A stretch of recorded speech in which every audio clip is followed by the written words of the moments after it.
For a long time, I believed that love had a deadline. Not a dramatic one, but a quiet, unspoken expiration date that arrived somewhere between responsibility and resignation. When life teaches you how to survive alone, it slowly convinces you that needing someone again would be unnecessary, perhaps even foolish. I told myself that I had already lived that chapter. That love belonged to a younger version of me, one who had energy for uncertainty and patience for emotional risk. By the time I reached this age, my days had become predictable in a way that felt safe but hollow. I woke early, not because I was eager, but because sleep no longer held me gently. Mornings were filled with rituals rather than desires, tea prepared the same way every day, newspapers read more out of habit than interest, windows opened to let light in even when I had nowhere to go. People often confuse routine with peace, but I had learned the difference. Routine keeps you functioning. Peace lets you rest. Loneliness at this stage of life doesn't arrive with tears or drama. It sits quietly beside you, like an old acquaintance you no longer argue with. It doesn't ask for attention. It simply exists. I had grown used to its presence, even defensive of it. Solitude, after all, was easier than disappointment. Silence was safer than hope. I had loved once, deeply and sincerely, and I had lost in ways that changed the architecture of my heart. That loss did not make me bitter, but it made me careful. I learned how to carry myself without leaning. I learned how to smile without revealing too much.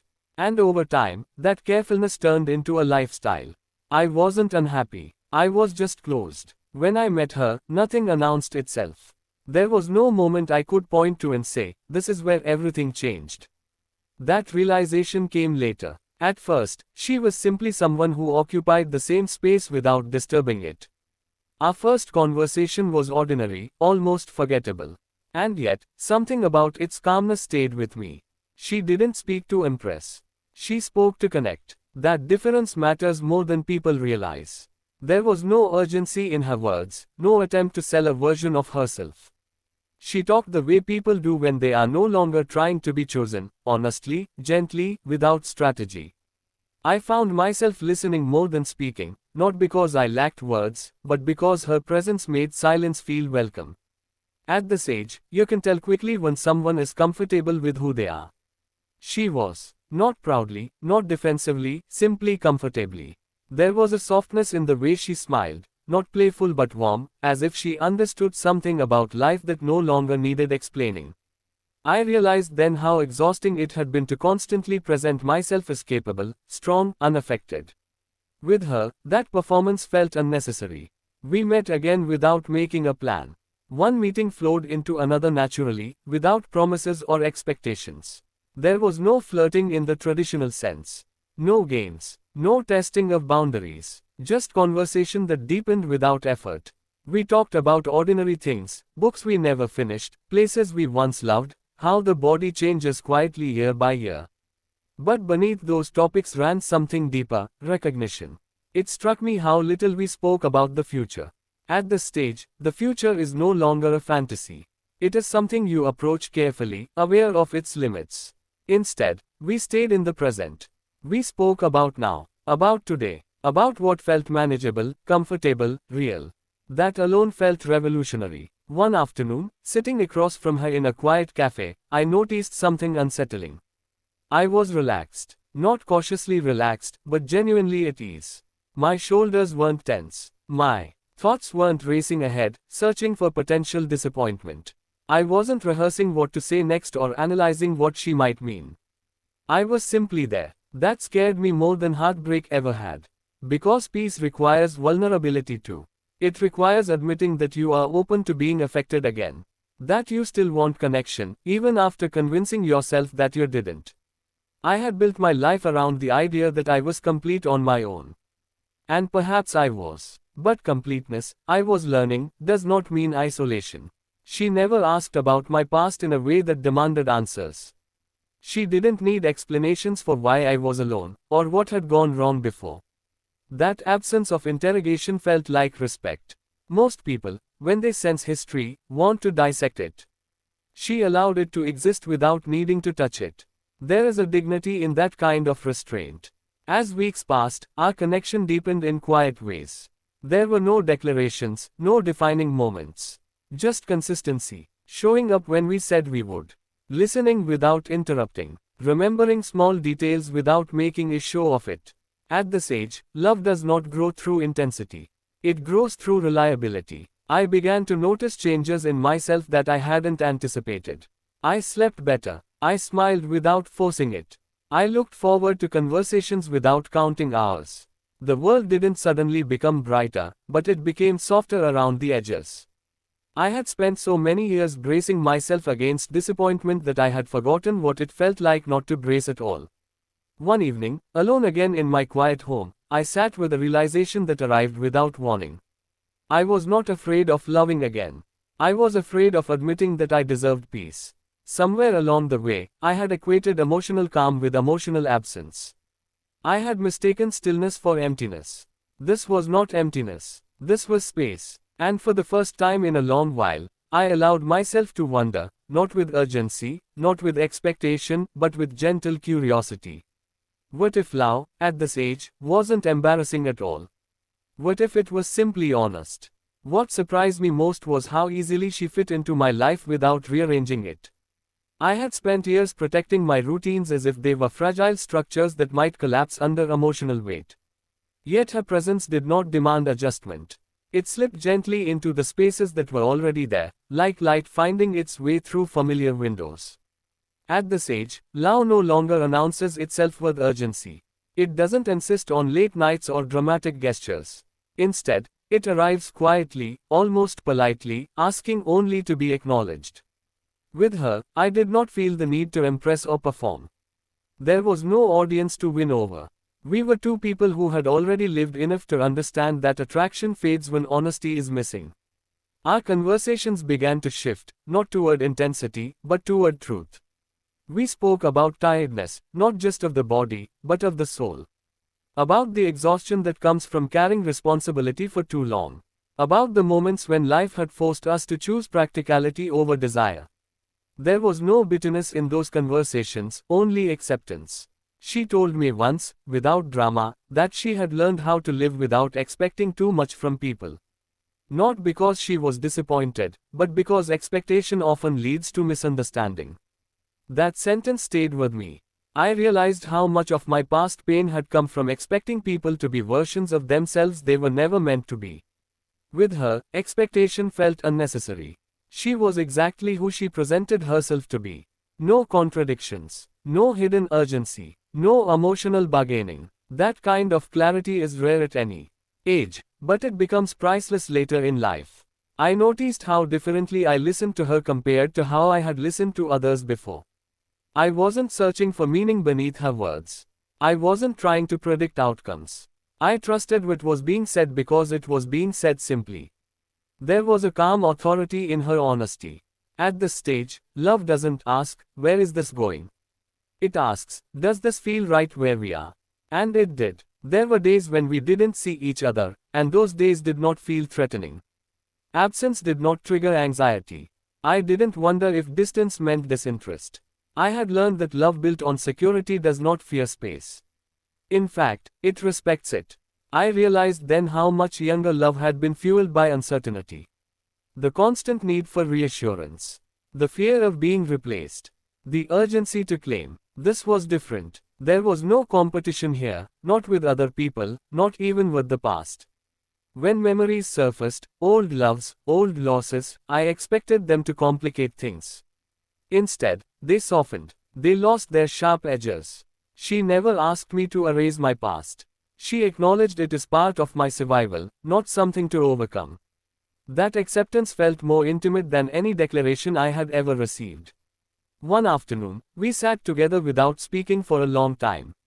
Not because there was nothing to say, but because nothing needed to be said. Silence, at this age, carries weight. It reflects comfort rather than distance. I remember thinking how rare it is to find someone who doesn't panic in quiet moments. In youth, silence feels like failure. In maturity, it feels like trust. I began to understand that this love was not about excitement. It was about alignment. About two lives that could exist side by side without friction. We were not trying to merge identities or rewrite histories. We were simply choosing to walk together for as long as it felt honest. There was a moment, small, almost forgettable, when I realized how deeply she had entered my life. I was standing in my kitchen, preparing a meal, when I caught myself thinking about whether she would prefer less salt. The thought wasn't dramatic. It didn't come with longing or longing's ache. It came naturally, like habit. That scared me more than passion ever had. Because habit suggests permanence. And permanence requires courage. I had built my independence carefully, brick by brick. Letting someone matter again meant acknowledging that my life could be affected. Not ruined, affected. There is a difference. I had confused vulnerability with weakness for too long. She never pushed me to open up. She didn't reward vulnerability or punish restraint. She allowed me to move at my own pace. That patience created safety. And safety, I was learning, is the soil where lasting love grows. We talked once about the future, briefly and honestly. Not in terms of forever, but in terms of intention. About choosing kindness over comfort. About showing up even when energy runs low. About understanding that time is limited and therefore precious. There were no promises made. None were needed. At this age, love does not require guarantees. It requires presence. I found myself changing in subtle ways. I became less guarded with people in general. Less reactive. More patient. Love, when it is healthy, doesn't narrow your world, it expands it quietly. One evening, as I walked home alone after seeing her, I felt something unfamiliar yet deeply comforting. I wasn't replaying conversations. I wasn't analyzing what came next. I simply felt settled. That was when it became clear to me. This love was not trying to take something from me. It was giving something back. Peace. There is a moment in every meaningful connection when you stop asking yourself questions. You no longer wonder what this is, or where it might go, or how carefully you should step. The questions don't disappear because answers arrive. They disappear because they stop mattering. With her, that moment came quietly, without ceremony. I realized it one evening when we were walking side by side, neither of us speaking. The street was familiar, the air unremarkable, the moment ordinary. And yet, I felt anchored. Not excited, not nervous, anchored, as if something inside me had finally decided it no longer needed to stay alert. For years, I had lived in a state of emotional readiness, always prepared for loss, for disappointment, for the sudden realization that something good was temporary. I thought that was wisdom. I thought guarding myself was the same as protecting myself. But love, when it is right, reveals the difference. She never tried to dismantle my defenses. She simply made them unnecessary. At this age, love doesn't ask you to relive your wounds to prove your depth. It respects that you have already survived them. When I spoke about my past, not in detail, not dramatically, she listened without trying to extract lessons. She didn't offer solutions. She didn't compare. She accepted. That acceptance did something remarkable. It allowed my past to remain where it belonged. I had spent so much time believing that my history made me complicated. With her, it simply made me human. We began sharing the quieter parts of our lives. The parts people rarely talk about because they don't sound impressive. Fatigue. Fear of becoming irrelevant. The strange grief that comes from watching time move faster than you expected. These conversations were not heavy. They were relieving. Like setting down bags you didn't realize you were still carrying. I noticed how naturally our lives adjusted around each other without force. We didn't rearrange everything. We didn't demand priority. We made room. And there is a profound difference between the two. Making room is an act of respect. She had her routines. I had mine. And yet, there was an unspoken awareness that we were part of each other's days now. Not at the center, not consuming, simply present. That presence felt grounding. One afternoon, she came over while I was doing nothing important. There was no plan, no occasion. We sat, talked briefly, then shared silence. I remember thinking how younger versions of myself would have panicked in that stillness, worried about boredom or disinterest. Now, it felt like trust. Silence, I was learning, is not the absence of connection. It is proof of it. There were moments when doubt tried to resurface. Old habits don't disappear easily. A voice inside me would whisper that this was too calm, too easy, too gentle to last. But then I would look at her, not through fear, but through clarity, and understand something essential. Peace does not mean fragile. It means stable. We spoke once about fear, carefully and honestly. Not fear of each other, but fear of time. Of loss. Of the knowledge that life does not guarantee long chapters anymore. She said something that stayed with me long after the conversation ended. I don't need forever, she said. I need honesty while it lasts.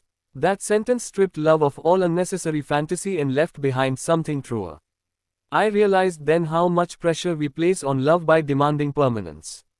At this stage, love is not measured by duration. It is measured by quality. I began to understand that this relationship was not about rewriting my life story. It was about softening it. About allowing gentler chapters to exist alongside harder ones. She wasn't here to fix me. She wasn't here to complete me. She was here to accompany me.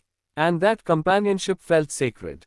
There were small moments that revealed how deeply she had become part of my internal world. I would hear something and think of her perspective. I would notice something beautiful and feel the quiet urge to share it. These thoughts did not feel consuming. They felt natural, like reflex. Love had stopped being something I did. It had become something I lived inside. One evening, as she prepared to leave, she paused at the door. There was no dramatic goodbye. Just a look, calm, warm, unhurried. In that moment, I understood what home truly means. It is not a place you arrive at and stay forever. It is a feeling you recognize instantly. Home is where you are not required to explain yourself. At this age, love doesn't shout. It doesn't chase. It doesn't demand. It stays. It listens. It allows. And as the door closed behind her, I felt no anxiety. No fear of absence. Just gratitude. Gratitude for having reached a point in life where love no longer needed to hurt to feel real. For the first time, I wasn't asking whether this would last. I was simply present, and that was enough. There comes a point in life when you stop asking for more, not because you have given up, but because you have finally learned what matters. I reached that point quietly, without ceremony, somewhere between shared mornings and unhurried evenings. Love, I realized, was no longer something I chased. It was something I allowed. With her, there was no illusion that time would pause. We were both aware of the years behind us and realistic about the years ahead. But instead of making our connection fragile, that awareness made it honest. There was no pretending, no promises designed to impress. Just intention, calm, steady, and sincere. We began to speak more openly about our limits. Physical, emotional, even social. At this age, pretending strength is exhausting. Admitting tiredness is relief. She never mistook my honesty for weakness. She understood that vulnerability, when chosen freely, is courage. I noticed how different this love felt from everything that had come before. It did not disrupt my life, it settled into it. It did not demand sacrifice, it offered companionship. There was no urgency to define ourselves publicly, no pressure to prove legitimacy. Our connection existed quietly, securely, beyond explanation. People often mistake passion for depth. I once did too. But passion burns quickly when it is fueled by insecurity. What we shared was slower, warmer, enduring. It felt like sitting near a fire rather than standing inside flames. There were days when we talked about nothing important at all. And yet, those days mattered most. Because love, at this age, is revealed in ordinary moments. In how you listen when the other person is tired. In how you wait without impatience. In how you choose kindness even when silence would be easier. I found myself becoming gentler, not just with her, but with life. I stopped judging my past so harshly. I stopped asking why things had unfolded the way they had. Love had given me something I hadn't expected, perspective. It allowed me to see my life not as a series of missed chances, but as a path that led me exactly here. One evening, we spoke about endings. Not dramatically, just honestly, about the inevitability of loss, of change, of absence. Younger versions of ourselves would have avoided such conversations. Now, they felt necessary. Comforting, even. She said something that stayed with me long after the conversation ended. I don't fear losing love, she said. I fear living without allowing it. That sentence settled something inside me permanently. I realized then how much of my life I had spent avoiding disappointment by avoiding hope. I had confused emotional restraint with maturity. But true maturity, I was learning, is knowing when to open your heart, even when you know it might one day ache again. Because the alternative is far worse. Love, at this age, is not about guarantees. It is about presence. About choosing someone not because you need them, but because life feels kinder with them nearby. It is about sharing weight, not adding to it. There were no dramatic milestones. No sudden turning points. Just a quiet understanding that we had found something rare, not extraordinary, but true. And truth, I discovered, lasts longer than excitement ever could. As time passed, I stopped wondering how the story would end. Not because I didn't care, but because I trusted what we had. Love no longer needed to justify itself through permanence. Its value existed in the present. One morning, as sunlight filled the room and she sat beside me in comfortable silence, I felt a calm certainty settle in my chest. This was not late. This was not second best. This was not something to feel embarrassed about. This was earned. At this age, love is not about being chosen. It is about being understood. It is not about possession. It is about presence. It is not about intensity.